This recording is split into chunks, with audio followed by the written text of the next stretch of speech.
ವರನಟ doctor Rajkumar ಅವರ ಹುಟ್ಟುಹಬ್ಬಕ್ಕೆ ಅಭಿಮಾನಿಗಳು ಹಾಗೂ ಚಿತ್ರರಂಗದ ಗಣ್ಯರಿಂದ ಶುಭಾಶಯಗಳ ಮಹಾಪುರವೇ ಹರಿದು ಬಂದಿದೆ. ತಮ್ಮ ಮನೋಯಜ್ಞ ಅಭಿನಯದಿಂದ ಕನ್ನಡ ಚಿತ್ರರಂಗದ ಸಾರ್ವಭೌಮನಾಗಿ ಮೆರೆದ ಡಾಕ್ಟರ್ ರಾಜ್ ಅವರಿಗೆ ಗೂಗಲ್ ಡೂಡಲ್ ಗೌರವ ಸಲ್ಲಿಸುವ ಮೂಲಕ ಅವರ ಹುಟ್ಟುಹಬ್ಬವನ್ನು ಮತ್ತಷ್ಟು ಸ್ಪೆಷಲ್ ಆಗಿಸಿದೆ.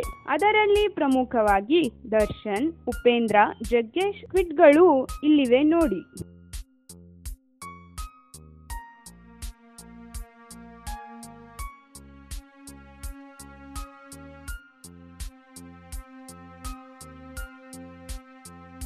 ಈ ವಿಡಿಯೋ ಇಷ್ಟ ಆದಲ್ಲಿ ಲೈಕ್ ಮಾಡಿ, ಶೇರ್ ಮಾಡಿ ಹಾಗೂ ಇನ್ನಷ್ಟು ಇದೇ ರೀತಿ ನಮ್ಮ ಸ್ಯಾಂಡಲ್ವುಡ್ ಸುದ್ದಿಗಾಗಿ ನಮ್ಮ KFIನ ಸಬ್ಸ್ಕ್ರೈಬ್ ಮಾಡಿ.